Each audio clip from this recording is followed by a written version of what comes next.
Marco, Vicente, gracias por estar aquí. Al contrario, Julio, gracias. Gracias también a quienes nos están viendo y escuchando en estos momentos por esta oportunidad que espero, desde luego, signifique un ejemplo de intercambio plural y el enriquecimiento, desde luego, del debate de las ideas. Un saludo, Julio. El acuerdo es simple. Ayer hablamos, Marco, Vicente, Marco y un servidor. Las reglas son simples, nada personal, no insultos, no groserías, no porque nos espantemos, sino por respeto a nosotros mismos, respeto a la audiencia y solamente hagamos la suposición de que estamos en una transmisión desde un programa tradicional de la radio concesionada, donde los insultos, las madajerías, las groserías, pues no se permiten, y los invito a respetar el acuerdo. El acuerdo es que si hay insultos personales, pues se acaba la transmisión. Ese es el acuerdo y espero pues dure lo que tenga que durar el debate y si haya un debate fuerte, pero solo en intercambio de ideas. Ambos ustedes son pues dos posiciones muy distintas, uno en favor de la cuarta transformación y otro en favor de, no diría va por México, sí por México, pero no está de acuerdo, está en contra del proyecto de la 4T. Antes de iniciar el debate, nada más quiero hacer un par de disclaimers. He colaborado con Vicente Serrano en 5 ocasiones con investigaciones periodísticas por las cuales él me pagó ya más de hace, diría yo, un año o más de un año. También he contribuido sin cobrar y he participado en el programa de Vicente Serrano. Y quiero dejar en claro que yo tengo una simpatía por la 4 transformación. Dicho anterior, mi canal no es un canal pro AMLO per se. Gracias a ambos por estar aquí. Inicio, Marco, preguntándote, porque chequé tu Twitter. Escribías en tu Twitter, dices, no nos hagamos bolas. Los responsables de la tragedia son Ebrard, Claudia Sheinbaum y Slim.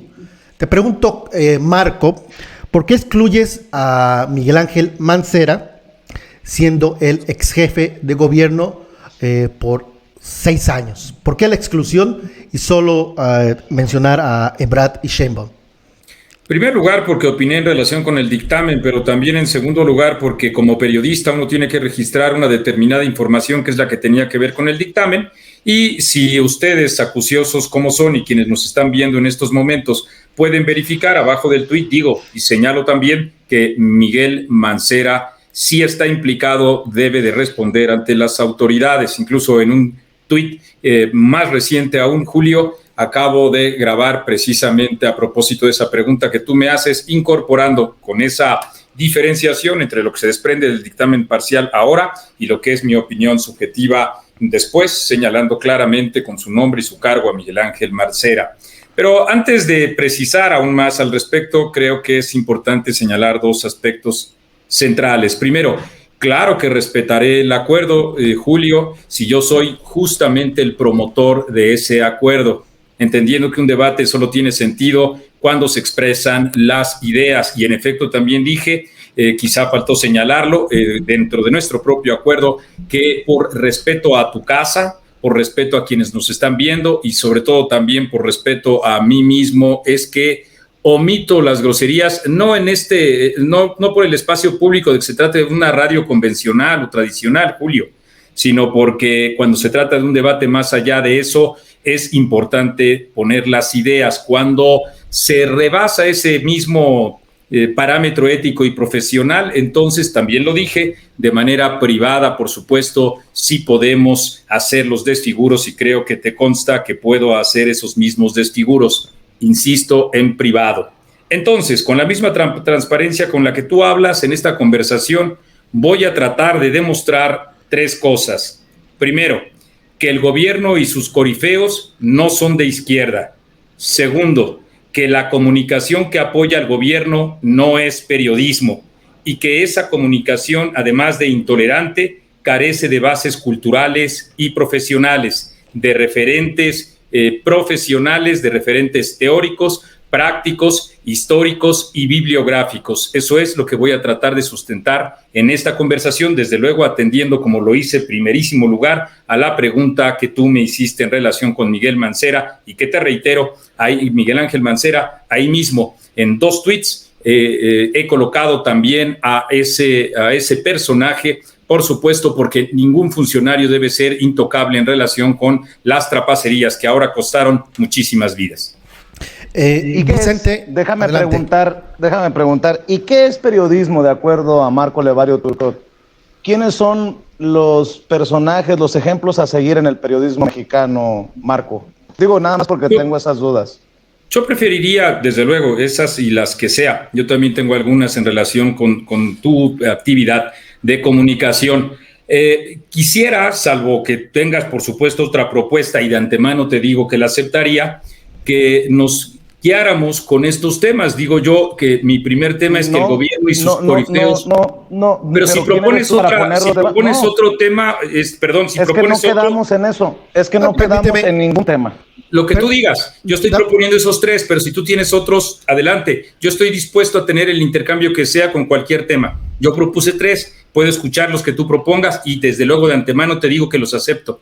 Adelante. Bueno, a ver, precisamente por eso, porque tú propusiste 3 temas, uno de ellos es el periodismo. Yo te pregunto, ¿qué es periodismo de acuerdo a ti, Mario? ¿Y quiénes son los ejemplos a seguir en el periodismo mexicano? Me llamo Marco, no Mario. Mira, perdón, Marco. La comunicación que apoya, lo voy a explicar entonces, claro que sí. Cualquier tipo de comunicación que apoya al gobierno, por definición, no es periodismo.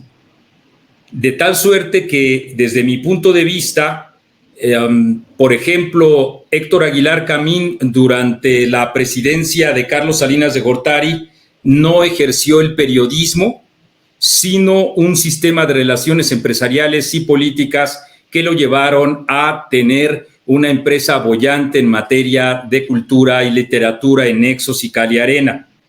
Y así podríamos ir siguiendo distintos ejemplos hasta la actualidad, el que ustedes gusten. Esa forma de comunicación siempre busca congraciarse con el gobierno, a diferencia del ejercicio del periodismo. La definición que pongo a la consideración de la audiencia es la siguiente.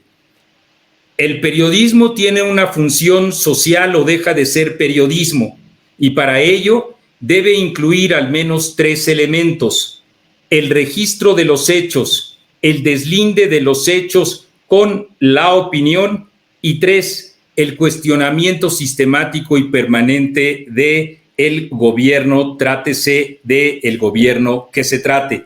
Ese es periodismo, sin lugar a dudas, Vicente. Déjame preguntarte. ¿Quiénes son los ejemplos de periodismo o de periodistas en nuestro país en estos momentos? Y te lo pregunto por esto. Permíteme, mi querido Julio Cerroa, porque no ha terminado de responder a mis cuestionamientos Marco Levario Turcot. Te lo pregunto porque tú hablas de que la comunicación que no cuestiona o que apoya al gobierno no es periodismo. ¿Y no lo es? ¿Qué me dices de la comunicación que le hace el juego no al gobierno, pero a los intereses económicos, a los grupos de poder? Por ejemplo, yo te pregunto más claro, ¿un Carlos Loret de Mola en Latinus hace periodismo cuando sabemos por el propio Julio Cerroa que está siendo financiado por grupos de poder como el grupo de poder de Silvano Aureoles o el grupo de poder de los Madrazo? Son distintas preguntas y primero voy con los ejemplos, me decías tú, de lo que podría ser en el país el ejercicio del periodismo. Primero, si nos situamos en los albores del ejercicio del periodismo mismo, los hermanos Flores Magón. Segundo, también un ejemplo, y me voy a ir acercando desde luego hasta los años actuales, por supuesto, a Manuel Acuña, el célebre poeta también, que para llevar a cabo esa actividad y también sus actividades profesionales como médico, aunque desafortunadamente truncadas porque, como seguramente todos sabemos, se suicidó, llevó a cabo una serie de ejercicios periodísticos extraordinarios en su propio registro hemerográfico.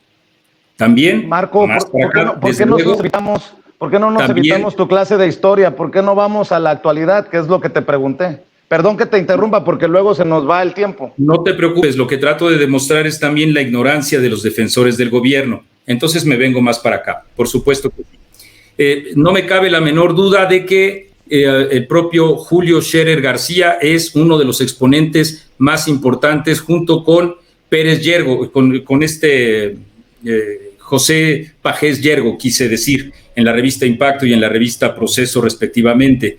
Sin lugar a dudas, Manuel Becerra Costa. No me cabe la menor duda también que como director del propio Nacional llevó a cabo trabajos periodísticos importantes José Carreño Carlón, en trabajos importantes también y en compilaciones. Como analistas de periodistas, Raúl Trejo del Arbre, no me cabe la menor duda que representan ejemplos importantes. Esos son algunos de los ejemplos. Y en relación con la pregunta que me hacías, hay que reconocer un fenómeno mundial en México y en el mundo. Los medios de comunicación, todos, son un conglomerado de intereses políticos y empresariales. Esto sucede con medios de comunicación como el Granma, o como el Corriere della Sera, o como Le Monde, o como el Globo, o cualquier otro medio de comunicación. No quisiera agobiarte y que consideraras que esto también es una clase, aunque lo sea.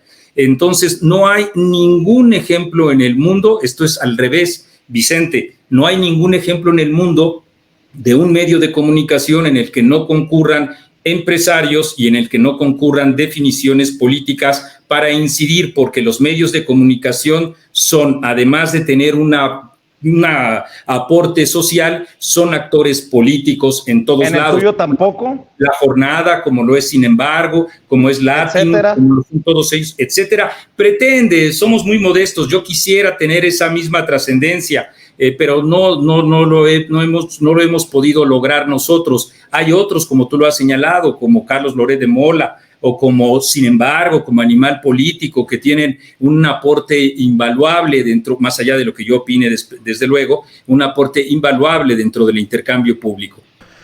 Déjeme preguntarte, Vicente, y le voy a dar seguimiento a este punto.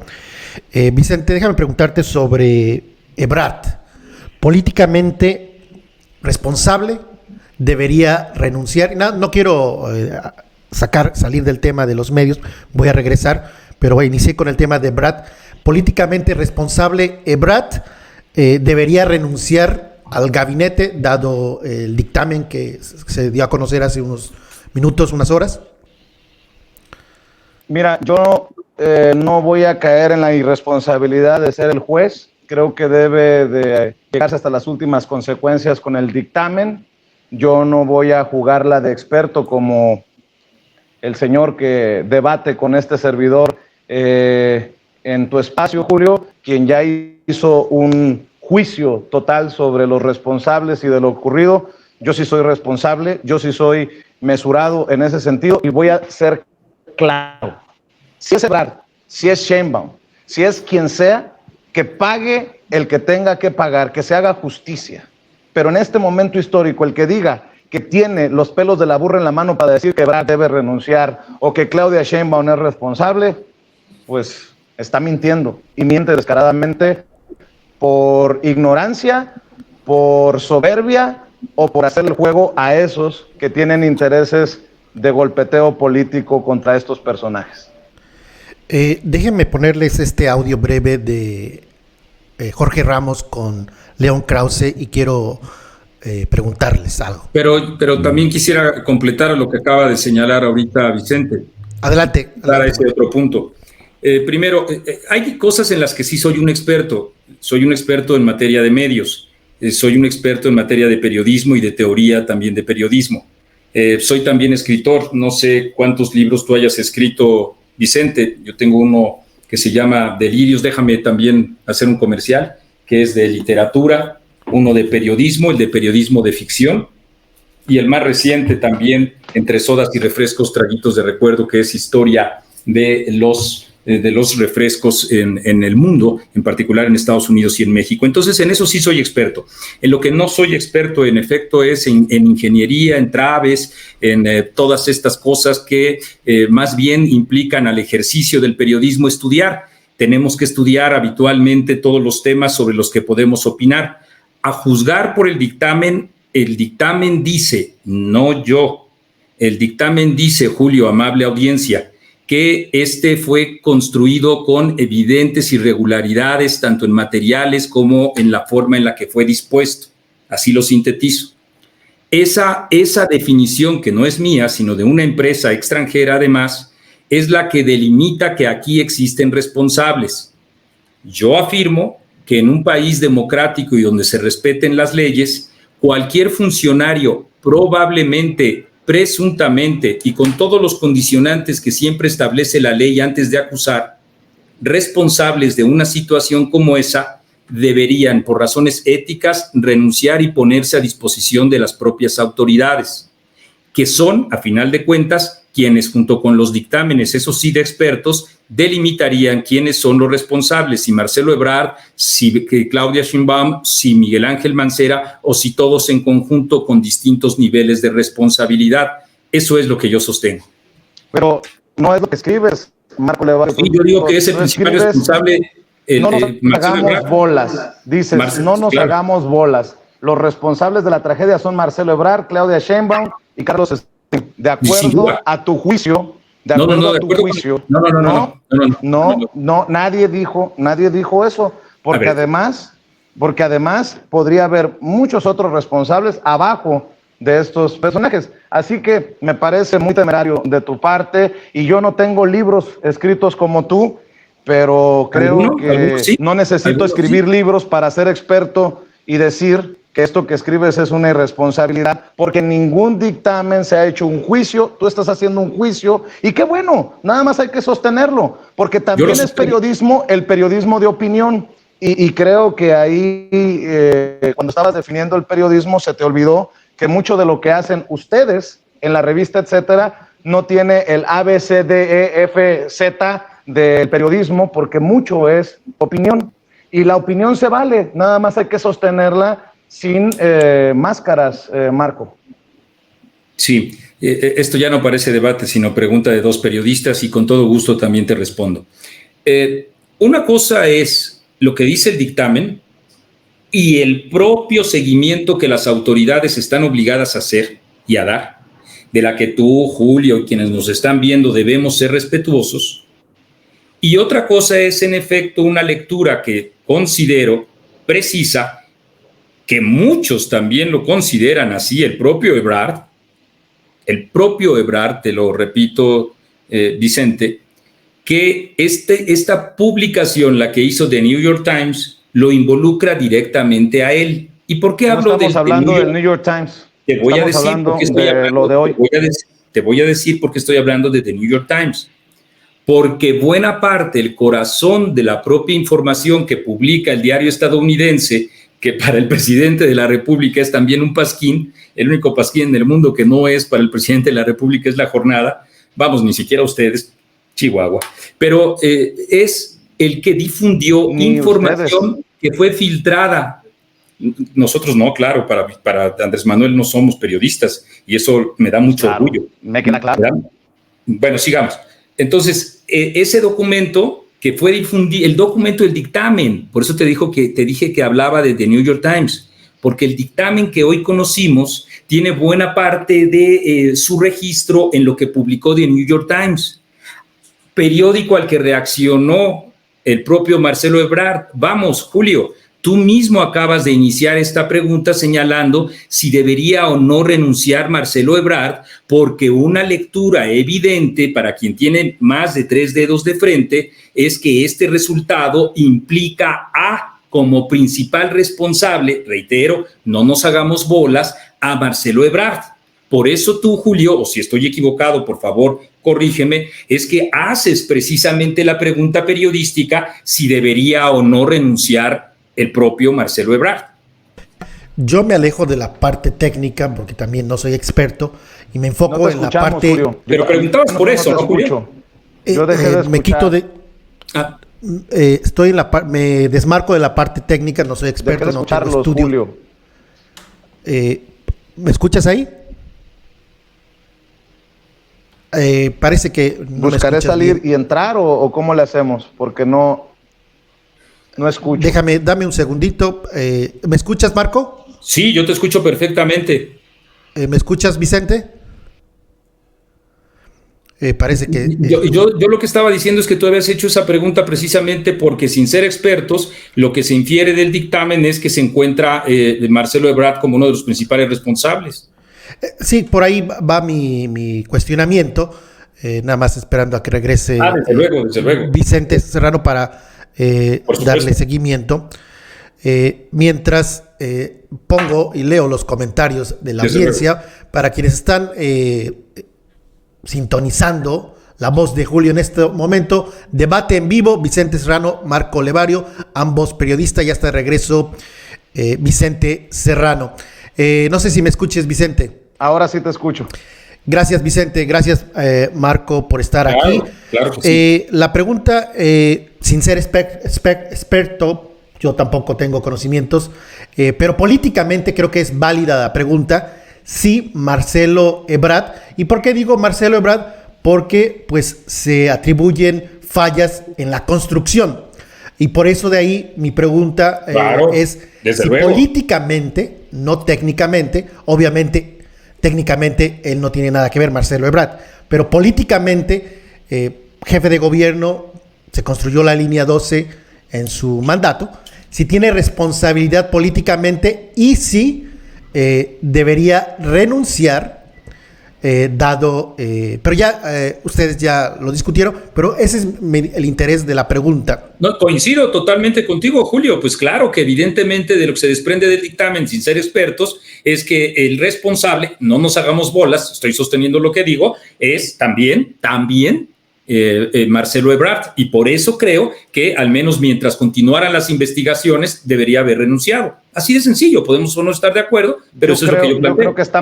Yo creo que está mal planteado, Julio, porque te estás adelantando. ¿Para qué entonces esperamos el dictamen para poder hacer un juicio y emitir una opinión? No creo que sea un momento de hablar de una renuncia cuando no tenemos pues los elementos para definir responsabilidades. Debe de dar la cara. Marcelo Ebrard es lo que está haciendo. Creo que a eso sí no se lo podemos regatear. Ha dado la cara al New York Times, ha dado la cara ante este dictamen, dio la cara cuando ocurrió la tragedia en la mañanera. Ahí ha estado, Marcelo, y no lo estoy defendiendo, conste que no lo estoy defendiendo. Simple y sencillamente hay que ser claros y hay que esperar este dictamen, porque si no, hacemos lo que han venido haciendo muchos irresponsablemente desde medios como la revista Etcétera y como lo hace Marco Levario Turcot, haciendo juicios pues al ton ni son, desde mi perspectiva, obviamente, es mi opinión. Así es, dos posiciones diferentes. Déjenme preguntarles sobre este audio de León Krause y Jorge Ramos. Brevemente, no dura mucho, aquí va. Claro que sí. Y que está gobernando dentro de los parámetros de la democracia mexicana. La democracia mexicana todavía muy joven y con muchos problemas y no totalmente consolidada ni establecida. Pues el famoso mito de AMLO, Hugo Chávez, AMLO es un dictador, México no es un país democrático, pues, y no que quiero poner a Jorge Ramos como un dios, pero pues es crítico de la 4T y es importante señalar lo que dice, porque si alguien tan crítico como ha sido Jorge Ramos, pues no ve, y él ha hablado 1, 2, 3, 4 veces sobre Venezuela, sobre Hugo Chávez, sobre Maduro, él no ve por ningún lado que AMLO sea Chávez o Maduro y tampoco ve que México sea Venezuela. Muere el mito de que AMLO es Chávez y que vamos rumbo a Venezuela. Ese mito ya hay que dejarlo atrás. ¿Tú, Vicente, o yo? Por supuesto, no, pues yo le entro si quieres, por supuesto, porque esa construcción del discurso es de la derecha, de los conservadores y de los medios que le hacen el caldo gordo a esos como Felipe Calderón, a esos como Enrique Krause, a esos como Aguilar Camín. Y bueno, León Krause simple y sencillamente repite lo que escucha de su papá y este grupúsculo de personajes que se creen tocados por Dios y dueños de la verdad absoluta. Esto de López Obrador dictador es tan absurdo como las preguntas de León Krause, que quiere básicamente arrinconar a Jorge Ramos. No es santo de mi devoción Jorge Ramos, pero creo que le da una cátedra a León Krause. Y si alguien me dice que esto que hace León Krause es periodismo, es porque necesita regresar a la Septien o a la escuela de periodismo. No, claro que se derrumba uno a uno, día a día, este discursillo muy torpe, muy barato de los que odian al presidente Andrés Manuel López Obrador al considerarlo un autoritario, un dictador y que nos lleva rumbo a Venezuela. Yo siempre digo en el programa, pinche dictadura en la que se aceptan los resultados de las elecciones, pinche dictadura en la que el dictador va a reunirse con los principales empresarios de México y habla de las reformas que va a proponer, pinche dictadura en la que un Héctor Aguilar Camín puede pendejear al dictador, pinche dictadura en la que Marco Levario Turcot puede escribir cualquier barbaridad en redes sociales o escribir cualquier cosa en su pasquín inmundo, ¿no? Así de sencillo. Vaya dictadura. Acabamos de escuchar 21 adjetivos y solo una idea, pero eso la propia audiencia lo podrá valorar. Yo voy a responder como tu pelagatos a tu servidor. Adjetivo. Vaya que sí, si claro. Sabes de adjetivos. Vaya que si sabes de adjetivos. Tú sabes que lo sé. Déjame insistir. Tú también sabes, ¿no, Julio? Que sí lo sé. Déjeme Pero aquí prometí no eximir absolutamente ninguno y no lo haré. ¿Podría responder? Los invito a continuar con el debate. Vamos bien, creo que vamos bien. Muy bien. Darle solo señalé 21 adjetivos y una sola idea, es lo que acabamos de escuchar. Y de que yo me sé adjetivos, eso también a ti te consta, Julio, claro. Pero también prometí que porque estoy en tu casa, porque están los quienes nos están viendo y por respeto a mí mismo, no iba a preferir ninguno. Así es que, ¿puedo responder? Por supuesto, adelante. Te agradezco. Primero, tu pregunta, Julio, tiene en sí mismo ya una respuesta. Dices el mito. ¿Se acabó el mito? ¿No? Entonces, esa es una pregunta que ya en sí mismo está sesgada, porque está señalando de antemano que es un mito. Ahorita voy a tratar de responder en efecto a la pregunta en concreto. Segundo, Serrano habla de quienes critican al gobierno como que son la derecha, como si ellos fueran la izquierda. Desde luego que ni el gobierno ni sus corifeos son la izquierda. Si entendemos a la izquierda, y me permiten una definición rápida, como aquella definición ideológica que apuesta al pensamiento laico y que prefiere, por supuesto, la visión científica del desarrollo, como es cuando nació la propia izquierda en el mundo, en 1848 a la fecha. Entonces lo que aquí tenemos desde luego no es la izquierda, menos una izquierda que pudiera tener atrás a una Virgen María o una Virgen de Guadalupe o algo así entendido o encendido con la propia religión. Esa no es la izquierda, ese es un representante del populismo autoritario. Y con eso empiezo a responder. Primero, claro que no se trata de un dictador. La democracia mexicana, aunque sea joven, ha podido contender frente a los esfuerzos sistemáticos de Andrés Manuel López Obrador por concentrar cada vez mayor poder. Entonces, hay coincidencias y tenemos diferencias. Primero, claro que no es un dictador. Claro que también hay que asumir que se trata de alguien que está concentrando cada vez más el poder y que quisiera concentrarlo y que para eso, en efecto, tiene a sus corifeos y tiene a sus soldados que hacen y lo defienden a capa y espada, incluso aunque él mismo se equivoque. Decía Gabriel Said, no sé si conozcas esta revista, Vicente, decía Gabriel Said hace muchos años, hace 31 años, 41 años, decía que los intelectuales dejan de serlos cuando dejan de pensar, cuando abandonan la aventura de pensar y tienen solo un script para defender al gobierno que sea. Entonces tampoco son intelectuales ni son de izquierda y menos democráticos cuando tienen más adjetivos que ideas. ¿Qué opino en particular del video que nos compartiste? Primero, que está incompleto. Hay que decir que la primera pregunta que le hace León es si hay o no, si llegó o no, o accedió o no legítimamente a la democracia el propio Andrés Manuel López Obrador a la presidencia. Y la respuesta es sí.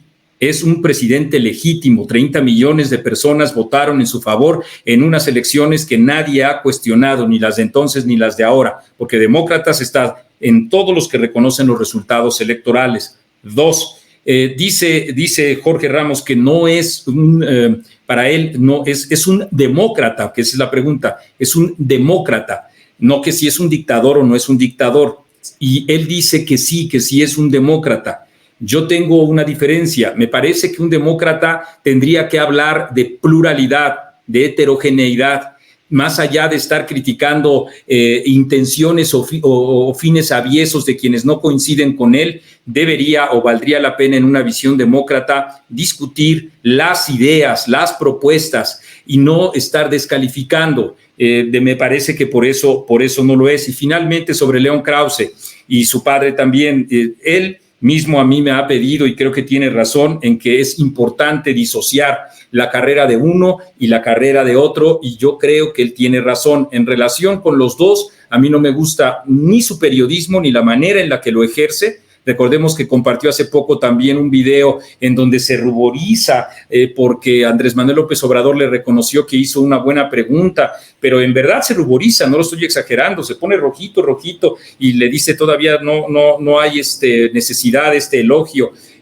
No me parece que un periodista que busque el elogio del poder sea un periodista al que yo respeto, y ese periodismo yo no lo respeto. Y tampoco, aunque he leído toda la obra y me parece que es un gran aporte a la historia, a la historiografía más bien, ya Serrano nos podría explicar qué diferencia hay entre historia y historiografía si en algún momento quisiera, pero a la historiografía del propio Enrique Krause la conozco, pero tengo enormes diferencias, desde luego, con él en la relación y en el trato que hemos tenido los medios de comunicación con los gobiernos, y él ha sido un gran empresario que ha ganado mucho dinero a partir del elogio y también a partir del dicterio, porque siempre se ha vuelto muy crítico de los presidentes en turno cuando estos se están yendo, pero cuando están llegando ha sido uno de los mayores aplaudidores, de tal suerte que como empresario ha sido exitoso, pero para el desarrollo y el ejercicio del pensamiento intelectual me parece que ha sido inescrupuloso, de tal suerte, Marco, que lo que quiero es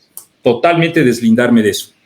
Marco, a ver, dices tú que Andrés Manuel López Obrador ataca, ¿no? Y que no eres insulta, de izquierda y que no puedes que ser no habla de diálogo. De izquierda y que no eres periodista. Eso es lo que digo yo. Ah, no, eso no fue lo que dijiste. Sí, no, también dije eso. Te preguntaba de Andrés Manuel López Obrador. También él. Son ustedes un reflejo. Bueno, pues no. Mira cómo son las cosas. A Andrés Manuel López Obrador lo atacan porque no trae los zapatos bien boleados. Andrés Manuel López Obrador lo atacan. Estás equivocando de adversario. Eso es secundario. No, a ver, Marco, no me estoy equivocando de adversario, porque tú eres, por ejemplo, el que le llama mugroso. No me interesan, no, Vicente. A ver, escúchame. Le dices mugroso a Gerardo Fernández Noroña, por ejemplo. Pero dije entonces, que no era usas adjetivos. Pero dije que no era A ver, de nuevo. A ver, bueno, no pero ¿usas adjetivos o no? ¿Usas adjetivos o no?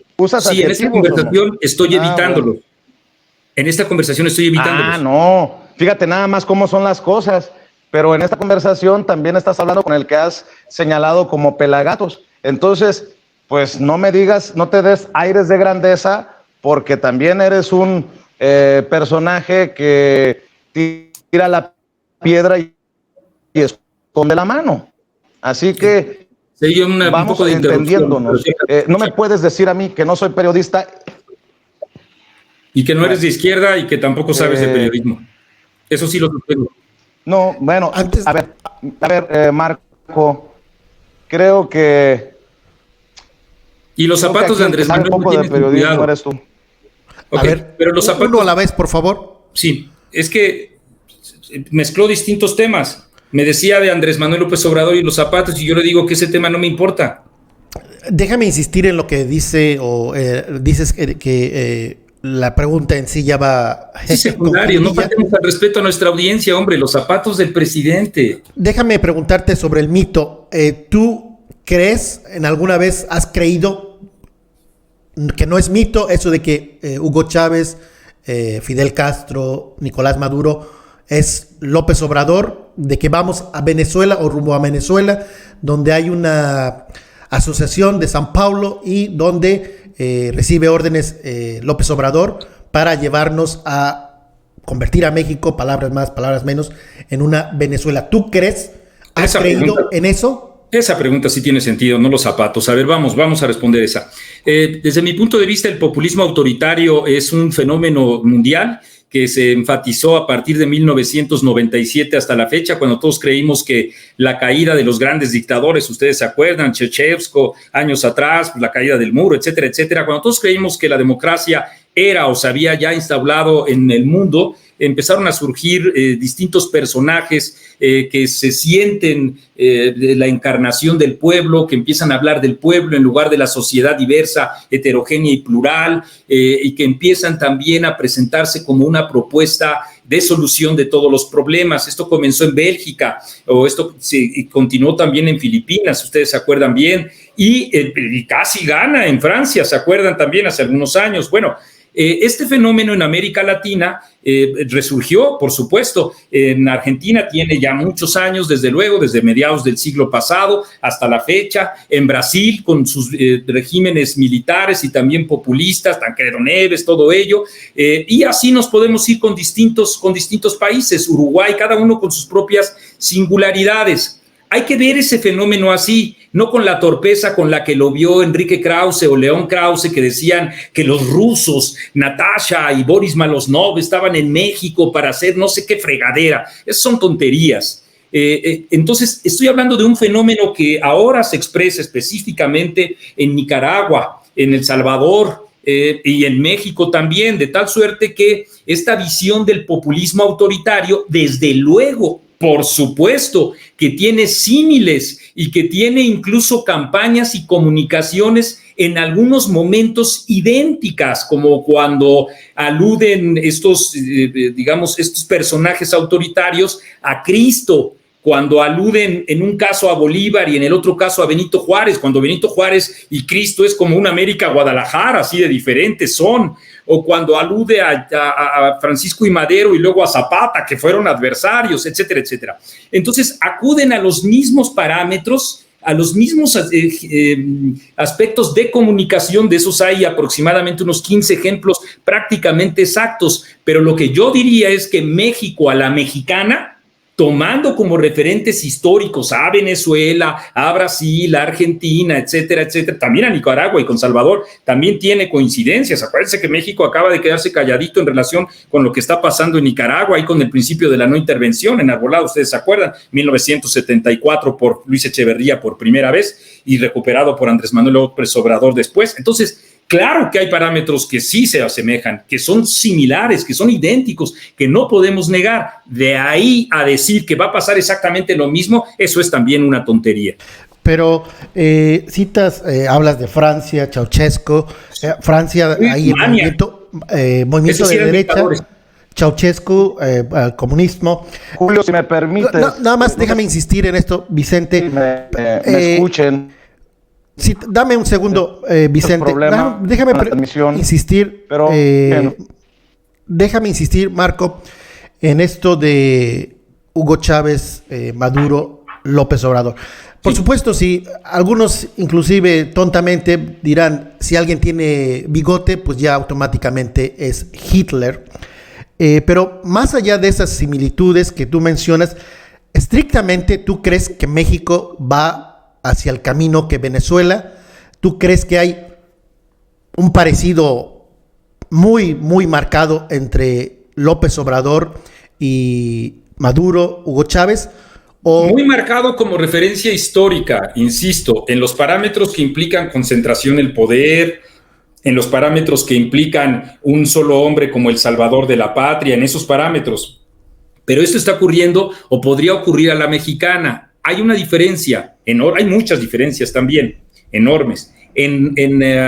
Julio, en Venezuela, la oposición renunció a participar en el proceso electoral y ese gran error histórico le genera a Hugo Chávez pues su consolidación como presidente.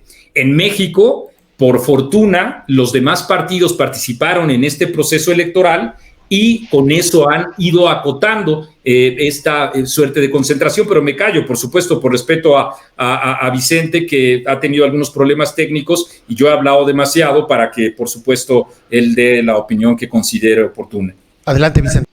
Sí, nada más, no sé en qué estamos porque me he perdido en el hilo conductor, pero creo que es importante decir con qué cara este personaje, este que está acá,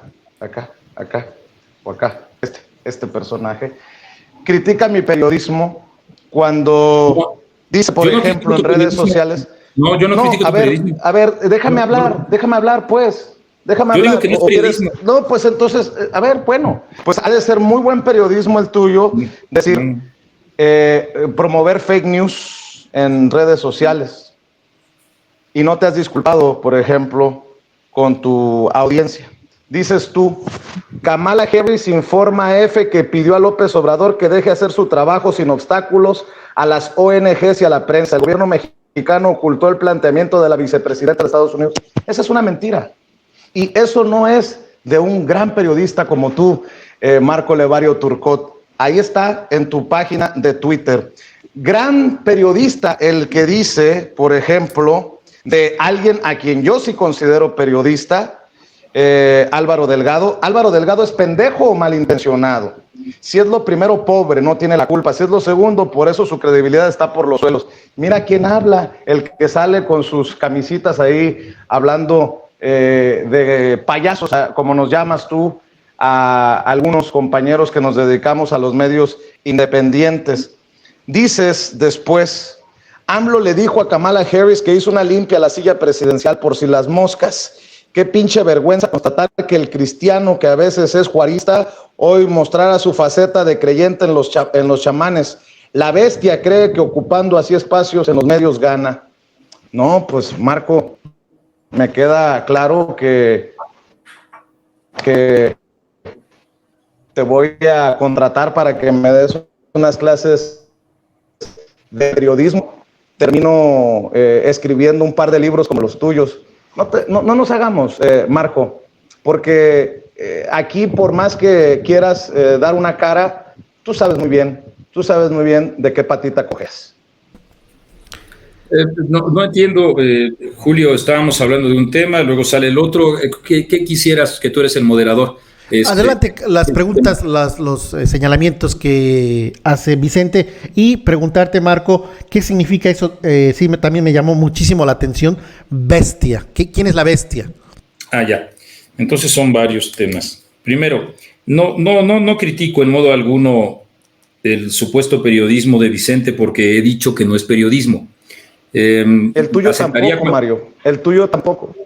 Me llamo Marco, Vicente, pero perdón, déjame Marco. decirte otra vez, el periodismo en el que yo creo es un periodismo que también critica al presidente, y si, porque fueron varias las preguntas, tú quieres interrumpir, te invito a que me interrumpas. Yo también, para que me digas. Yo también critico al presidente.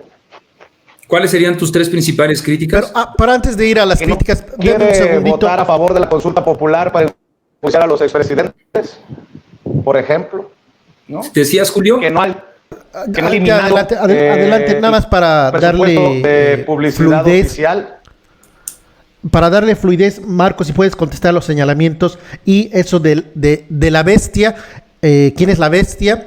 Si ese es el nivel, y insistir en eso. Aquí está que en medio la bestia. Menciona Marco, Vicente Serrano, sobre, pues sí salió una fake news, esos señalamientos que pues al final del día no fue lo que señaló la vicepresidenta Kamala Harris.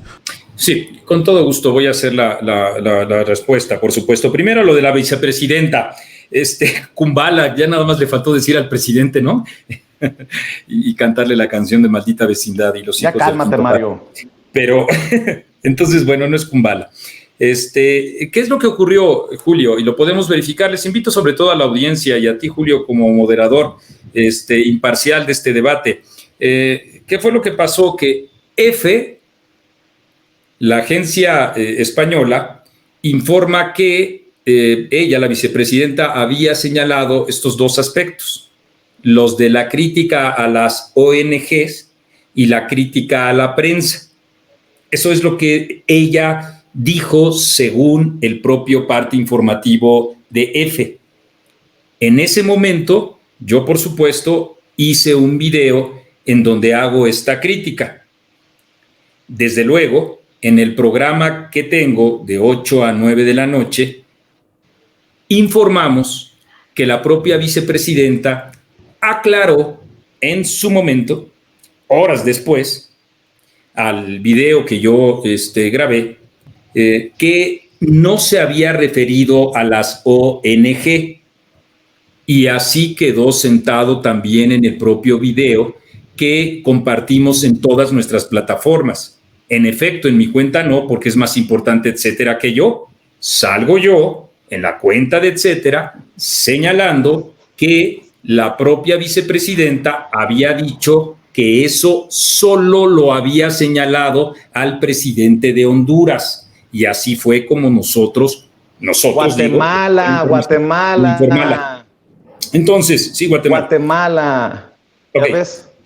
Entonces, eso fue lo que pasó. Y nosotros nos quedamos con la crítica que ella le hizo al presidente de la República en relación con la prensa. Y me sigo quedando con eso, porque, Julio, también hay que tomar como base lo que hoy el presidente y Claudia Sheinbaum dijeron.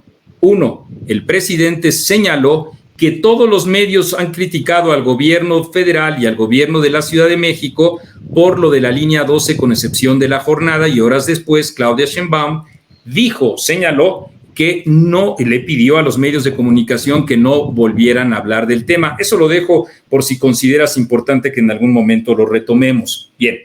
Dos, el asunto de la bestia, ustedes se acordarán, Broso, Víctor Trujillo. Quiero que quede perfectamente claro. Quien difundió esos dos elementos fue EFE. Reaccionamos a ellos. Cuando la vicepresidenta aclaró, reaccionamos a esa aclaración y mantenemos la crítica en relación con la prensa. ¿Noticia falsa o no noticia falsa? Esa es una buena pregunta, sin lugar a dudas. Hay que dividir, los expertos dividen lo que significa una noticia falsa o fake news de lo que significa una aclaración o una distorsión informativa. Las fake news tienen como objeto y forman parte de, al ser una herramienta, de campañas sucias de desinformación claramente deliberadas. Por ejemplo, Epigmenio Ibarra a eso se dedica en la actualidad. Esa es una fake news. O sea que eres distorsionador. No es una fake news. No andas moviendo la noticia falsa, eres distorsionador. A ver, estoy hablando yo en términos conceptuales. A ver, no es una clase, pero piensa un poquito, ándale. Bueno, ¿qué puedo aprender de un distorsionador como tú? Yo dejo que me interrumpas. Adelante. Déjame insistir sobre la bestia. Ahí voy. ¿Quién es la bestia? Me detuvieron. Entonces, que quede perfectamente claro la diferencia que hay entre una fake news y con la aclaración que se le hace a una agencia, que puede ser a Notimex, que puede ser a EFE, que puede ser a cualquiera, eso que quede perfectamente claro. Ahora sí, voy con lo de la bestia, para asumir tanto las preguntas tuyas, Julio, como las preguntas imparciales tuyas, como las preguntas también de Vicente. En relación con la bestia, sí, a mí me parece que un exponente, un ícono de la visión autoritaria y el ejercicio populista del poder, coincido con Víctor Trujillo, se asemejan a la bestia. Pero para que un adjetivo no nos retrate en toda nuestra pequeñez, como ocurre sistemáticamente con Vicente, es algo que se tiene que caracterizar, y eso es lo que hago enseguida. Una bestia no piensa más que en sí mismo. No convoca al otro ni a los otros para el diálogo. Una bestia entiende siempre que cualquier crítica va en contra de él mismo y siempre tiene alguna intención malévola, forma parte de la oligarquía o de lo que sea, porque la bestia siempre, en esa caracterización con la que coincido con Víctor Trujillo, es la única que tiene la razón. Y ese problema es el que le genera a todos sus corifeos que tienen que estar defendiendo permanentemente que la bestia tenga la razón. Ese es el problema. Cuando el ser humano deja de pensar, ya no es o ha abandonado la esencia misma, la naturaleza misma de su inteligencia. Por eso, esta es la cuarta vez que lo señalo, para que no vayas a comenzar, Julio, con que no abordo el tema. Por eso, esta es la cuarta vez, es por supuesto que la bestia que pretende devorar a las instituciones democráticas, como lo ha hecho, lo ha intentado hacer con la Suprema Corte de Justicia, con el INAI, con el IFE y con todos, bueno, ya acabó con la Comisión Nacional de Derechos Humanos, cuando tenemos una piedra que no habla. Déjame insistir, en el imaginario colectivo, y creo que para no darle tantas vueltas, tu tweet, la bestia es López Obrador. Hay 12 tweets con la bestia. No, pero en este, la bestia es López Obrador, ¿sí o no? ¿Perdón? La bestia, tú, en el imaginario sin colectivo. Lugar a dudas. Ese es el nivel. Te pregunto, a ver, con ese nivel de insultos de bestia a un presidente, yo no recuerdo, déjame preguntar, yo no recuerdo que utilizaras un calificativo así con Calderón, con Peña. De hecho, hay por ahí un tuit donde tú lo llamas estadista. Y se vale todo eso, pero hay que asumir las consecuencias. Y cuando se dice el presidente es un radical y desde la tribuna insulta, pues esto de la bestia pues es muy preocupante. Sí, mira, no sé, venía preparado a que me preguntara eso de la bestia, ya lo quedé, y esa es una opinión. Y si te preocupa, pues solo hay 2 trabajos, que tengas esa preocupación y que te la quites. Pero insisto, Marco, o sea, hablando... sí, no, este es un debate entre 3 sin moderador y pretendo responder si tú me lo permites. Adelante. Yo sabía que me iban a preguntar en relación con este Enrique Peña Nieto y con Felipe Calderón, y hablando precisamente de la dureza con la que se ha tenido que, o con la que me he podido expresar con los presidentes. Aquí tengo, y voy a sacarle Photoshop a todas, los comentarios en favor y en contra de los presidentes, desde Vicente Fox hasta el actual presidente. Oye, Marco. Sí, nada más es cierto. Perdón, es cierto. Yo dije, y lo sostengo, que una visión que incorpora a todas las fuerzas políticas para llevar a cabo reformas tiene una visión de estadista. Lo sostengo. Junto con ello tengo aquí tweets que quienes nos escuchan pueden saber con toda claridad la crítica a Enrique Peña Nieto. Habla Enrique Peña Nieto sobre la fuga del Chapo, dice que está enojado y ya, esto es una burla, dije. Sin rodeos, The Wall Street Journal, al que ahora ustedes critican mucho, exhibe actos indebidos del gobierno federal que favoreció a un empresario que vendió una casa a Enrique Peña Nieto. El spot Ya Chole con tus quejas es un retrato hablado de la ineficacia del gobierno. Nos faltan 43. En vez de pedir que se supere el dolor por Ayotzinapa, el EPN debería garantizar que habrá justicia. La misma crítica le acabo de hacer a Andrés Manuel López Obrador cuando dice que la gente humilde puede soportar lo que pasó en esa tragedia, que me parece eso es un grave error. También dije lo mismo con Enrique Peña Nieto. El tuit es mío, el 26 de diciembre de 2014 en la cuenta de etcétera, porque yo todavía no tenía tweets. No los quiero agobiar, desde luego tengo aproximadamente 35 con ellos. Y el elogio los elogios a el propio Andrés Manuel López Obrador es cuando planteo que un elemento que lo define como un personaje que puede ser trascendente y estadista es su lucha contra la corrupción dentro de la misma campaña del proceso electoral. Otra cosa es que, por supuesto, todas esas trapacerías que ha permitido desde su hermana, desde su prima, desde Manuel Bartlett y todo ello, hayan dado al traste con una promesa que él mismo incumplió. Y de Felipe Calderón justamente tengo 18 tweets. ¿Ustedes saben quién fue el que publicó la carta de Carlos Castillo Peraza y que por ello fue incluso vetado para asignar la publicidad del gobierno federal, a la que acaba de reconocer en una entrevista que yo le hice a Felipe Calderón, que fue vetado por la publicidad por difundir una carta de Carlos Castillo Peraza, que era mi amigo, que fue mi gran amigo, en donde lo retrata como un megalómano y un autoritario? Pero la pregunta, insisto, no, la pregunta es esa. La respuesta es esa. Perdón, Julio, que responda Marco. ¿Quién? ¿Fuiste tú, Marco?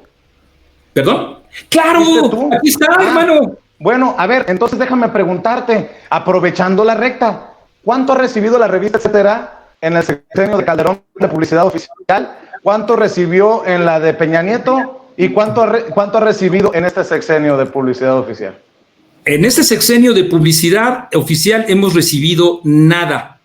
Con Felipe Calderón habremos recibido solo 3 años porque nos vetaron por esta información que acabo yo de... ¿Perdón? ¿Cuánto más o menos? Puta, no me acuerdo, pero permítame, mientras sigue la plática, Si me ¿Y con Peña Nieto? Con Peña Nieto, 16 millones. Ah, no. Déjame insistir. Ahora pregúntame cuánto recibo yo de este gobierno que yo defiendo. Y te pregunto por esto. Te pregunto permíteme, gracias que me dejes preguntarte. Yo te quiero preguntar a ti, ¿tú dónde estabas? Porque de verdad yo no te conozco. ¿Tú dónde estabas cuando Vicente Fox, cuando Felipe Calderón, dónde estabas? ¿Qué estabas haciendo? Dame un segundito, Vicente. No, permíteme, ahora dame un segundito. ¿En dónde estabas? Desde Estados Unidos, desde esa trinchera independiente. ¿Pero qué hacías? Lo mismo que he estado haciendo siempre, periodismo en Estados Unidos. ¿Tienes alguna crítica a Felipe Calderón y a Enrique Peña Nieto a la que los que nos están viendo en estos momentos se puedan remitir y yo mismo? Claro que sí, muchas, y deberías de ver cómo casi se me para. Sí, casi se me para de una entrevista que le Espérame, pues. Cuando era presidente, casi se me para de la entrevista porque le cuestioné por qué había tardado tanto en ir a visitar a los paisanos, por ejemplo. Y a Peña Nieto era constante. Ahora yo te pregunto, Marco, en aras de la imparcialidad que no existe, porque existe. Solamente... bueno, qué bueno que lo admites. No existe. Qué bueno. Quien hable de imparcialidad está haciendo demagogia. ¿Qué podemos? Fíjate nada más, Víctor Trujillo y Carlos Loret de Mola, que dicen que ellos nada más se dedican a hacer periodismo desde Latinus. Qué bueno, deberían de aprenderte un par de cosas, Marco Levario Turcot, a esos con los que tú coincides. ¿Qué le rescatas a este gobierno? ¿Qué ha hecho bien Andrés Manuel López Obrador? ¿Qué ha hecho bien la Cuarta Transformación, Marco? A ver, pues ya que está la artillería completa, porque estoy apuntando las preguntas, ¿alguna otra, Julio? En lo de la bestia, no hay ni de lejos un calificativo así de duro, un insulto a un presidente. En eso que citaste, sí hay críticas esporádicas. Oye, sí, las hay críticas. Me comprometo con tu audiencia, presidente en funciones, a presentarte un tuit en donde en efecto solo faltó el adjetivo, pero en donde queda claro, retratado como un pendejo Enrique Peña Nieto, cuando dijo que un soldado hasta el último de los momentos, ¿se acuerdan ustedes? Hasta el último de los momentos estaba defendiendo a la patria y cayó desmayado, no sé si se acuerdan. Sí me faltó ese adjetivo, pero fue largo y creo yo que es un poco divertido porque en efecto intenté y a lo mejor lo logré que el lector se diera cuenta que al terminar, ya sabes, ¿no? Cuando uno termina de hacer un texto, que el otro, el receptor diga, pendejo.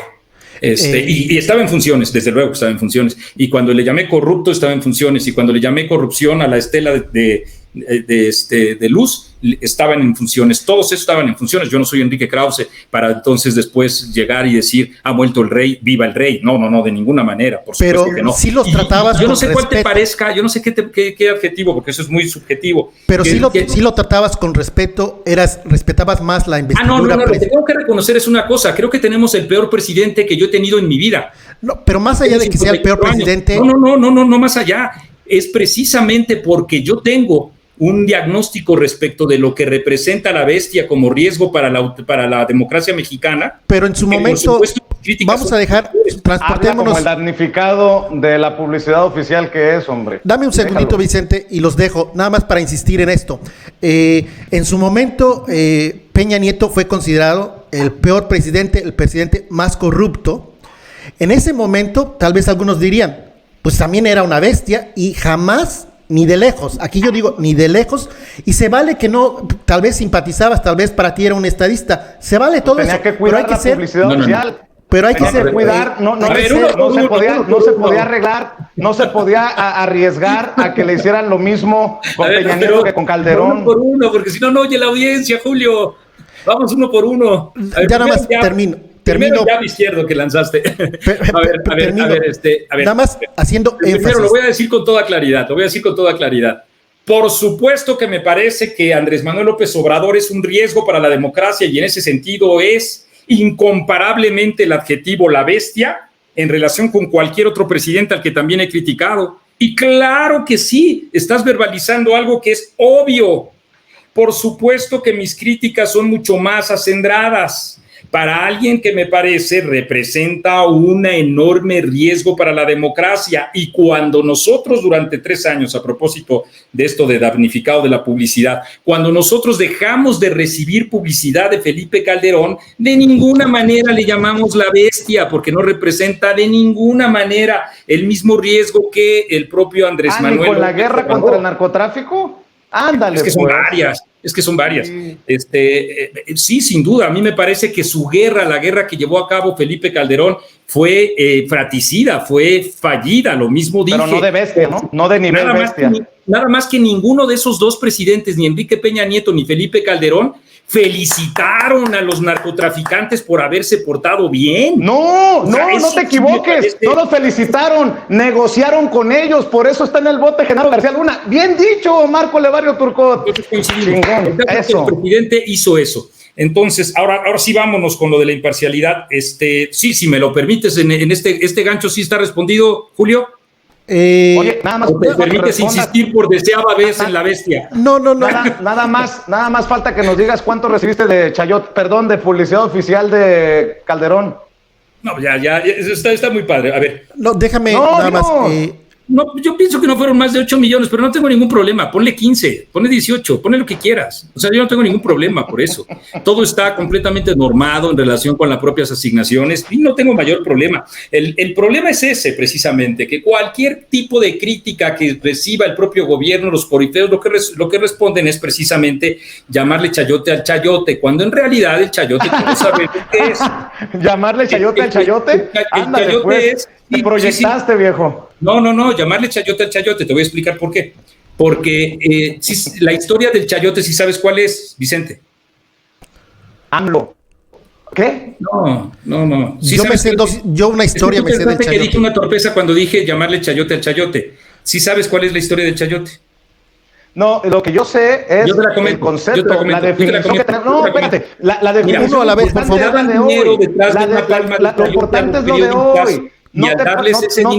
Vicente, dale un segundo a Marco para que explique la historia del chayote. Yo también tengo una anécdota. No fue un error. Le daban los funcionarios del viejo régimen a los periodistas en especie. La mejor definición que ha hecho de chayote es Genaro Villamil. Dice, la diferencia entre la asignación de publicidad que reciben los medios con el chayote es que este último implica siempre un pago en especie para que el periodista diga como si fuera su propia convicción algo que no lo es. En la publicidad es otra cosa. Entonces, llamarle chayote al chayote es eso, es cuando tú utilizas, había una chayotera, les llamaban ahí los funcionarios a los periodistas y les entregaban ese mismo chayote. Entonces, por eso es una cosa completamente distinta una de otra. Pero también te quiero responder al término de la imparcialidad. Si Carlos Loret lo dice, si lo tienen ustedes el tuit a la mano, por favor, díganmelo, o Víctor Trujillo. Si Carlos o Víctor dicen que ellos son imparciales, si lo dicen, están haciendo demagogia. En efecto, Vicente. Es demagogia que digan que solamente Es demagogia que digan que solamente hace periodismo cuando tú los ves en los sketches burlándose del presidente Andrés Manuel López Obrador. Y no soy yo el que va a defender al presidente, creo que ya está muy grandecito y lo ha hecho en la mañanera. Pero entonces que no nos digan que se hace periodismo. Y no me molesta que me lo digas, porque yo sí tengo los pantalones para sostener lo que opino. Pero no digas que hacen solamente periodismo cuando se avientan esos sketches burlándose López Obrador. Defiendes lo indefendible, viejo. Híjole, vas a volver a decir que estoy dando clases de historia, pero lo digo muy rápido, Julio, Vicente. El periodismo no solo se circunscribe al registro de los hechos y al cuestionamiento de los que participan dentro de estos hechos. Tiene distintos géneros, como todos sabemos: crónica, entrevista, reportaje, artículo de opinión, y un elemento que es muy importante y que es característico de México fue precisamente a finales del siglo antepasado la parodia. Y la caricatura, por supuesto. La historia de la caricatura es hermosa, ojalá que la revisen alguna vez. Si les gusta el Chango García Cabral o si les gustan los moneros de ahora de la jornada, quedarían impresionados, estoy seguro, con el Chango García Cabral. Entonces son géneros, nos pueden gustar o no nos pueden gustar. A mí no me gusta ver en ese género a mí no me gusta ver en ese género a Carlos. A mí sí me gusta ver en ese género a Víctor, pero eso es una cuestión de gustos, pero sí forma parte del ejercicio del periodismo. La caricatura, la carpa, se utilizó mucho, recuerden, a mediados del siglo pasado, los medios de comunicación, Excelsior y todos ellos. El Excelsior de Julio Scherer utilizaba mucho lo que se hacía en las propias carpas, en particular en la Ciudad de México, el Palillo Martínez y todos ellos, Resortes y todos ellos. Entonces, sí eran grandes. Carlos Loret, Resortes. Carlos Loret. No me gusta. A mí no me gusta que él esté en eso. Ahí coincidimos. Oye, yo lo único que estoy diciendo es que forma parte del ejercicio periodístico. Oye, hace rato te preguntaba, ¿qué ha hecho bien López Obrador y su gobierno? Porque mira, estoy viendo en tu... Mira qué personaje. Si yo te digo bestia, ¿te ofendes? Es una ofensa personal. Si lo caracterizas, por supuesto que no. Pero si lo mantienes así, terminamos la conversación. Espero que te haya dado mi número telefónico, Julio, para que entonces tú me lo digas a mí. Es que, a ver, tú le llamas bestia al presidente Andrés. No, a ver, no me amenaces. Nada más estoy diciendo, estoy usando lo mismo que tú le estás diciendo al presidente Andrés Manuel López Obrador. Si yo te digo, tú eres... Por ejemplo, presidente, tú eres una persona insignificante para eso, hombre. Bueno, tú también. Por eso te estoy diciendo, mira, oye, ¿qué ha hecho el presidente bien? Porque mira, en tu revista, todo es negativo. Todo. Pero eso sí, pones la nota de Fernández de Ceballos, del jefe Diego, dice: AMLO resultó gallo enano, prefiere sembrar cizaña y destruir. Y mira, todas las notas tienen un contexto negativo del gobierno. ¿Eso cómo se llama, Marco? Transparencia, y lo sostengo todo. Mira, Marco, por eso te pregunto, en aras de la transparencia, ¿qué ha hecho bien Andrés Manuel López Obrador como presidente? Antes de que respondas a la pregunta de Vicente Serrano. Faltabas tú, Julio, ya me hacías falta. Déjame preguntarte sobre ese tuit que citabas sobre el chayote en referencia a Villamil. Ese tuit de Villamil, penoso. Yo lo critiqué en su momento, porque bajo esa lógica de Villamil, pues López Dóriga no es chayotero. Enrique Krause no es chayotero. Bajo esa lógica de Villamil, qué penoso tuit. Estoy seguro que si no fuera funcionario, diría otra cosa. Bajo esa lógica, pues nadie sería chayotero, pues todos hacen negocios, todos tienen una empresa y nadie recibe. ¿Qué dice Federico Arriola? No, yo no recibo dinero, es la empresa. ¿Qué dice López Dóriga? No, yo no recibo dinero, no, él dice que ni la empresa. Sí hay una relación directa. Marco Levario Turcón dice: no, yo no fui, fue etcétera. Entre la publicidad oficial que paga el gobierno, o que ha pagado el gobierno, y el periodismo que hacen periodistas como Dóriga, en tu caso también particular. La revista Etcétera ha cambiado muchísimo. Se dedicaba a analizar los medios. Hoy se dedica a analizar a López Obrador. Sí, tenemos 3 columnas nada más de análisis de medios, desafortunadamente. Ahí tienes razón. Si nosotros tuviéramos un poco más de recursos, podríamos nosotros estar... Ese tema me apasiona. Lo único que he hecho al respecto de los medios es publicar un libro más y tengo en puerta otros 2 pero no me da la vida. Ahí tienes razón, no tengo nada más que decirte. Solo una precisión también en relación con Genaro Villamil. Dices tú que estás seguro que si no fuera funcionario público no habría dado esa definición. Te comento, te informo que cuando no era funcionario público, él mismo en un reportaje que publica precisamente sobre Joaquín López Dóriga, ¿te acuerdas? Con lo de la cantidad de anuncios que recibía Joaquín. El precio del micrófono. Con lo del IMSS, ¿te acuerdas?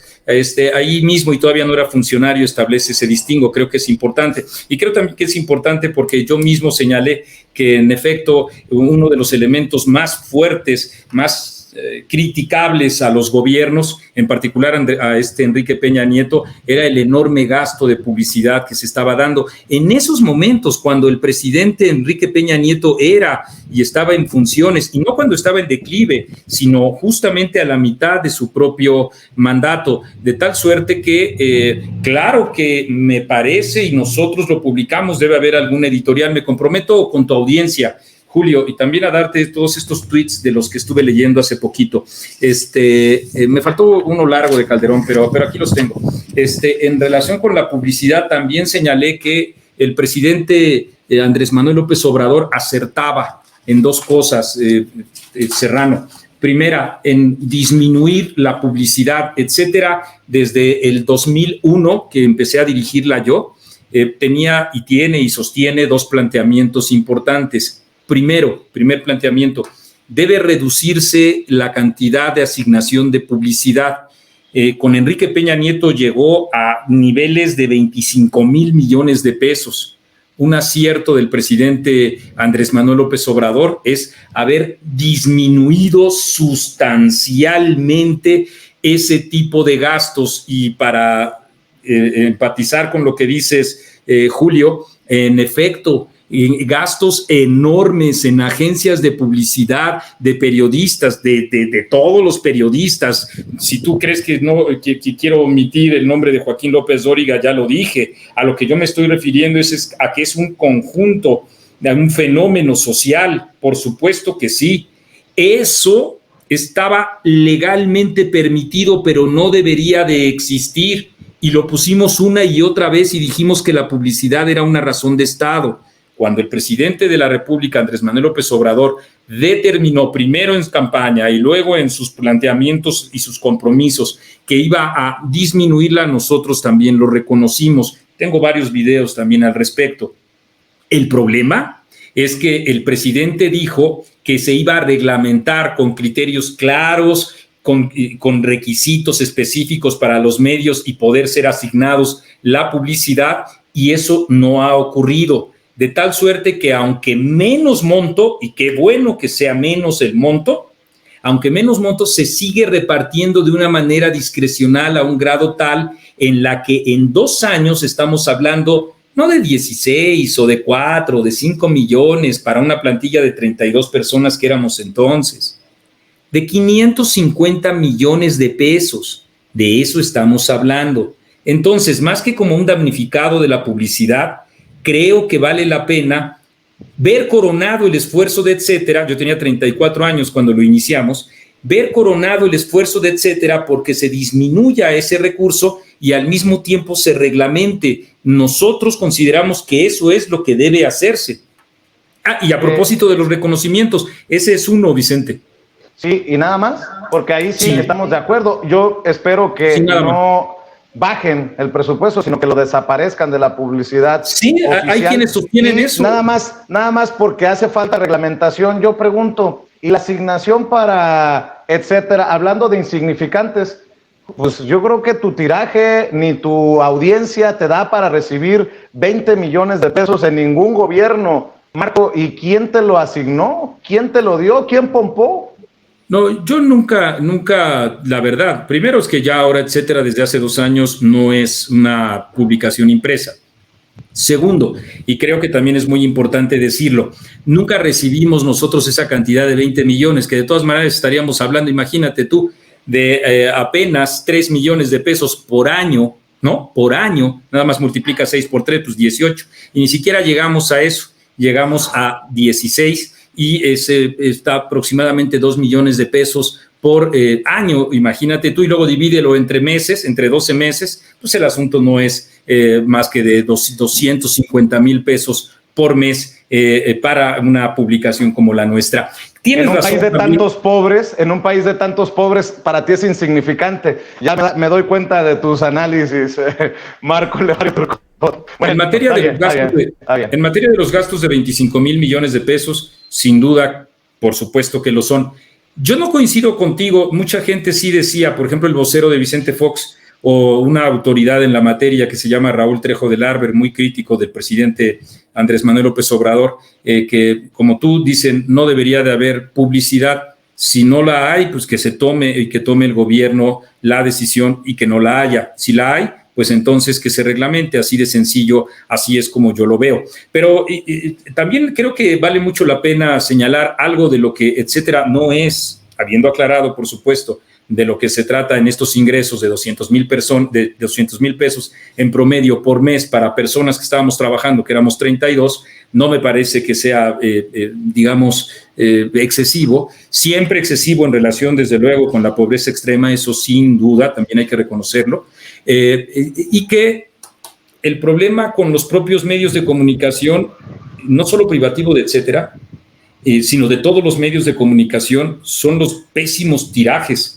La propia Jornada, el periódico que tú me digas, Reforma, El Universal, Nexos, por supuesto, aunque hay unos medios y otros que en otros países donde están reglamentados hay un mínimo tope de circulación y sí los cubre, por supuesto, Nexos, y sí los cubre Vuelta, para mí la mejor revista en la historia de nuestro país, y creo que sí debe haber subvenciones del Estado, sí lo creo. Etcétera, también sí lo creo, con actividades. No, pues claro, que pues veo en tu página que también tienes publicidad del Congreso, de la Cámara de Diputados. Sí, claro, y en eso pues hay que decirlo así con toda claridad. Sí ha pasado, fíjate, me interrumpes hasta cuando estoy coincidiendo contigo. Sí ha pasado que en efecto hay una enorme distancia entre el gasto enorme y la cobertura que tienen los medios. Si nos vamos desde la Jornada, pero no solo, y en esta administración de 550 millones de pesos a un periódico que tiene filiaciones en distintos otros estados y no tiene una circulación nacional, claro que estamos hablando, imagínate, ahí sí, de una proporción aproximadamente del 350-400% más en asignación de publicidad. O Proceso, ¿no? Que también está recibiendo aproximadamente sobre los 250 millones de pesos. El asunto es que no siempre tienen esa propia circulación, hay que decirlo. La primera revista en México que difundió, ya luego nos siguieron otros con enfoques distintos, como el propio Julio, que difundió los gastos de publicidad, fuimos nosotros, incluidos nosotros. Y a propósito, en efecto, del tiraje, también la primera publicación que difundió yo no lo había hecho antes porque yo no era el director. El director era Raúl Trejo del Arbre y él tomaba sus propias decisiones. Cuando yo accedí a la dirección de etcétera, informamos con toda claridad que estábamos distribuyendo 5,000 ejemplares y vendiendo apenas 2,000, 2,500 y en el mejor de los casos llegamos a vender 3,000, 3,500. Nos ayudó mucho después ya la página electrónica y las cantidades de visitas que tenemos, etcétera, etcétera. Marco. Pero tienes razón, las cantidades de impresión son mínimas en este país. Antes de que Marco, espérame, nada más déjame preguntarle a Marco. Oye, Marco, yo no sé cuánto te esté pagando la Cámara de Diputados por esa inserción que vi en tu página. No sé si lo merezca tu portal, pero yo te pregunto, ¿te hace damnificado o no de la 4T y de la publicidad oficial que con Peña Nieto sí recibías publicidad oficial y ahora no? Y te pregunto... No, te voy a decir por qué. Entonces, ¿por qué? Te contesto.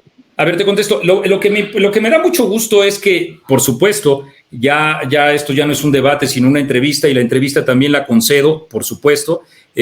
hasta que se agote este tema, aunque como saben yo tengo pues un programa, te lo había comentado, este ya no es un debate, yo decía que en efecto ni tú ni nadie,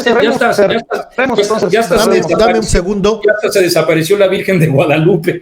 Dame un segundo. Ya puede estar ayudando. Yo digo que esto ya no es un debate, pero también lo comento, desde luego que lo comento. Si me deja Julio. Adelante.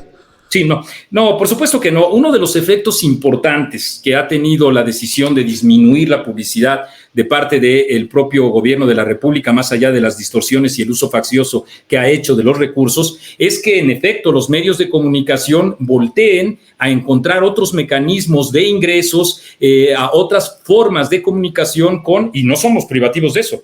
Solo hablo de fenómenos, pero si quieren que lo diga con toda claridad en relación con nosotros mismos, desde luego que el desafío es apasionante, que es lo que implica, por supuesto, dirigirse a una mayor cantidad de lectores posibles. Y en efecto, aquí hay una paradoja que vive en todos los medios, pero como ahorita yo soy un poco el centro de las preguntas, hablo de etcétera. Pero la paradoja es que soberbia no te deja. Tiene mayor cobertura en estos momentos. Para que me deje mi soberbia, hablemos de Nexos. Ok, ¿tiene mayor cobertura Nexos ahorita en la página electrónica que en su propia versión impresa? Sin duda. Esa es una gran paradoja. Y qué bueno, ¿no? Con su gran calidad, por supuesto. A mí me parece que es también una extraordinaria revista, junto con Letras Libres, la mejor revista actualmente, y con todas las críticas que ha hecho para Enrique Krause, la mejor revista que hay en nuestro país. La democracia es eso. La democracia es coincidir, es diferir, y en algunas cosas coincido, en algunas cosas difiero, porque pues son las consecuencias de pensar. Decía Julio. Para nada más precisar, sexenio de Peña Nieto, 60,000 millones, que si lo actualizamos a los números de hoy sería por ahí de los 70, 80,000 millones tomando. Sí, yo me refería por año, Julio. Y había dos partidas, ¿te acuerdas? Sí, la 3,601 y la 3,600. Yo nada más estoy señalando la de la que se te refería a los propios medios, y que era de 25,000 millones de pesos por año, era mucho dinero. 10,000 millones por año. El mismo gasto que hizo Felipe Calderón y sí, la publicidad en este gobierno, reducción drástica, lo cual yo estoy muy feliz y contento y aplaudo, es de 8,000 millones, ya lo decía anteriormente Marco, en este 2020, 8,000 millones menos, más los 3,000. Es extraordinaria la decisión y regateable. Pero aquí, sin duda, la jornada no merece ese dinero. Pero tampoco merece el dinero, nunca lo han merecido, ni tu revista, etcétera, ni revista Nexos, ni la revista Vuelta, ni López Dóriga, etcétera. No es justificable en ningún país del mundo civilizado que un gobierno con tantos pobres mantenga a medios y sus dueños. Bueno, solo te aclaro, Vuelta no recibía publicidad significativa ni nada por el estilo del gobierno. Clio. No, aquí está, mira, una de las ediciones, esta está bien bonita. Es la de Enrique Krause. No, hombre. Yo tengo todas las ediciones de Vuelta, hombre. ¿De quién es Vuelta? ¿Perdón? ¿De quién es Vuelta? No, mira, por favor, Vuelta ya acabó. ¿No era de Enrique Krause? No. Es Letras Libres, perdón, mi ignorancia. No, uno no tiene por qué disculparse de la ignorancia, tiene que disculparse de que no querer salir de la ignorancia. Entonces te aclaro, no era publicidad del gobierno la que recibía Vuelta, no era. Era digamos, distintos anuncios de la iniciativa privada y todo ello, en donde confluían pues los mejores intelectuales que yo haya leído en México y el mundo. De verdad, ¿no? A Juan Nuño, imagínense, a Jan Meyer, a León Wissetier, ¿no? Pero sí coincides en que no es justificable, no es justificable por ningún lado lo que ha recibido tu revista. ¿Y por qué lo recibiste? Otra revista. ¿Por qué lo recibiste, Marco? Si tú dices que no es justificable, ¿por qué extendiste la mano? Mira,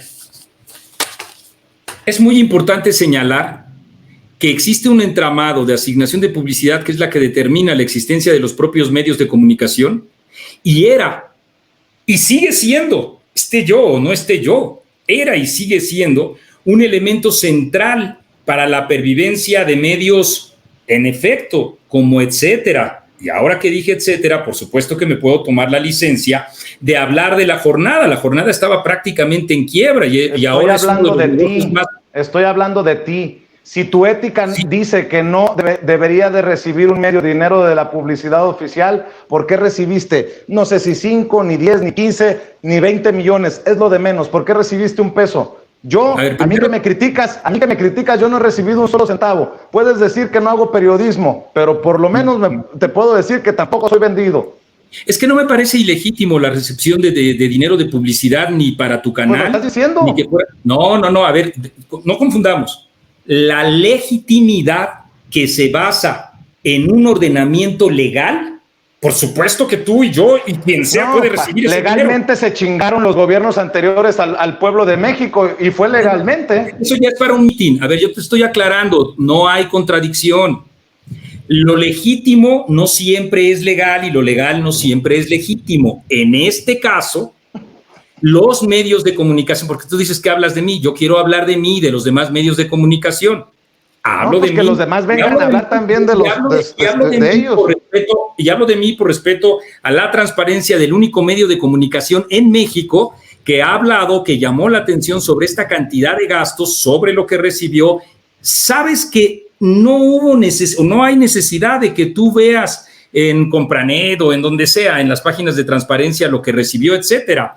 Etcétera está en un portal que es www.etcetera.com.mx, los que nosotros hemos difundido. Y por supuesto que si hubiera, fíjate lo que estoy diciendo, Serrano, fíjate lo que estoy diciendo, Julio, si hubiera una reglamentación, y así lo pusimos en un tuit hace 2 años y medio, si hubiera una reglamentación en la asignación de publicidad, por supuesto que etcétera, si cumple con los requisitos, si no es dinero del gobierno, sino de nuestros impuestos, participaríamos. No hay una reglamentación, la asignación es completamente arbitraria. Y ahí me queda muy claro una cosa, no nos vamos a poner de acuerdo. Esta es mi postura, la que he tenido durante 25 años, no ahorita, ni en Los Ángeles, ni en otro país, para venir aquí a querer pedirle cuentas a nadie más.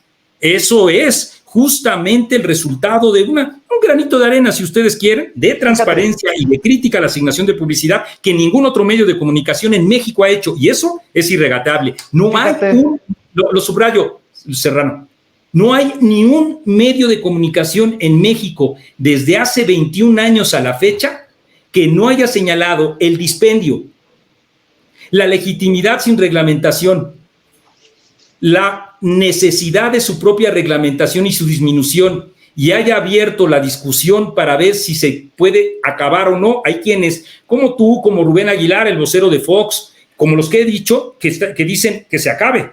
Bueno, déjame decir una cosa. No, pero eso no me hace más o menos persona, mejor persona que nadie. Bueno, eso me hace tener una opinión y nada más. Déjame decirte una cosa. En tu intento por echar maromas y tratar de explicar. Yo no tengo maromas.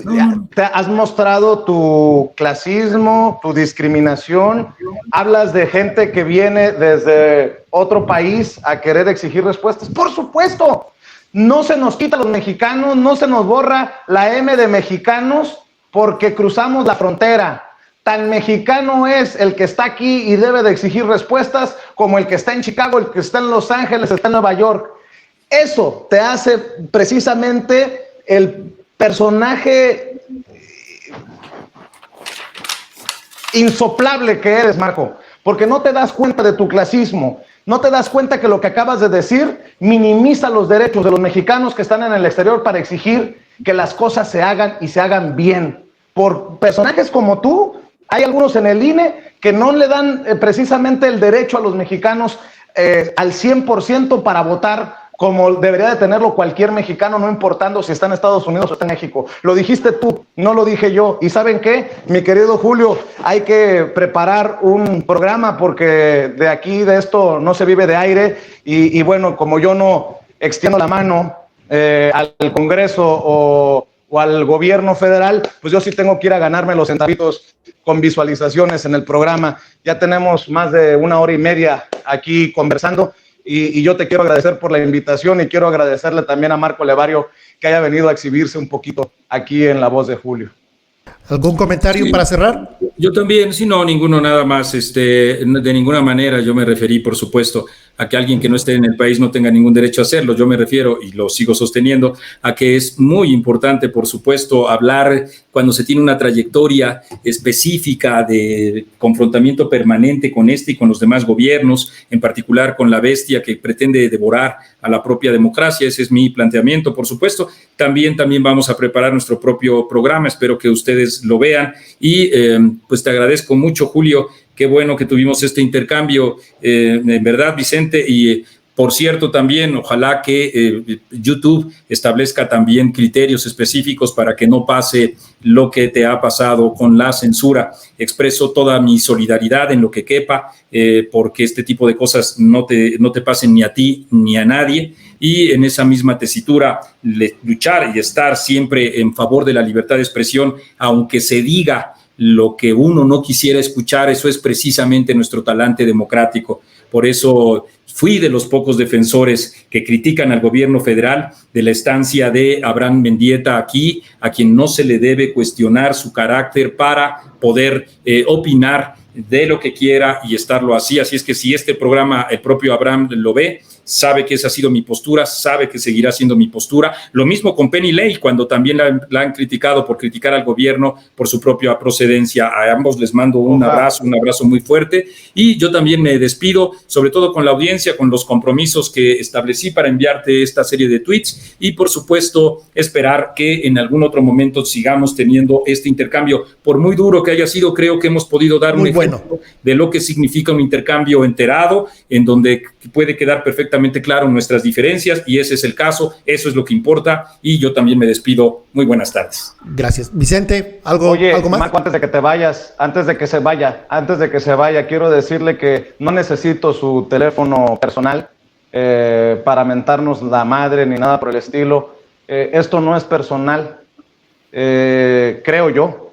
En su momento Marco estuvo en el hospital y yo públicamente le deseaba una pronta recuperación. Ya veo que así como anda de bravo, está recuperado, y esto no es personal. Ojalá que los que ganen sean los miembros de la audiencia en el debate, que cada quien se haga su visión de país que quiere, y pues ojalá que más personas entendamos que esto no es personal.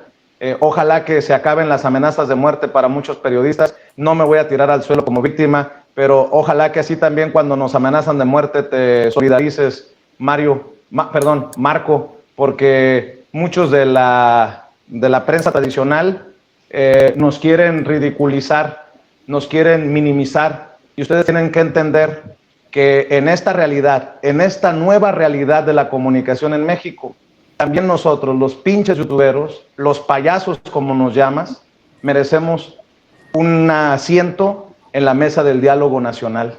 Le duela a quien le duela, le pese a quien le pese. Sí, no, a mí no me duele, desde luego que no me duele que un payaso forme parte también de nuestro intercambio, y estoy hablando, por supuesto, que también de Víctor Trujillo, que así se ha caracterizado como él, no en un sentido, por supuesto, denostativo, y menos aún cuando tú mismo lo acabas de decir y lo acabas de expresar tal cual. Solo señalo dos cosas que son importantes. Así como he dicho que históricamente no existe un medio de comunicación en México que no haya señalado las falencias en relación con la cantidad de publicidad, también señalo que no existe en México ningún otro medio de comunicación que no haya hecho el conteo de los periodistas muertos y amenazados, de los atentados que estos han recibido, desde el propio Vicente Fox en los últimos 2 años, para ser precisos, pasando por supuesto con Felipe Calderón, Enrique Peña Nieto, y ahora con los 34 profesionales de la comunicación que han sido muertos, asesinados desafortunadamente. En relación con mi salud, te agradezco lo que expresas. Hay una equivocación, no me encuentro recuperado ni de lejos, es exactamente lo contrario, totalmente lo contrario, pero a lo mejor, cerrando con Nikos Kazantzakis, el gran célebre griego, no temo nada, no espero nada, soy libre. Buenas tardes. Gracias a ambos, muchísimas gracias por su tiempo.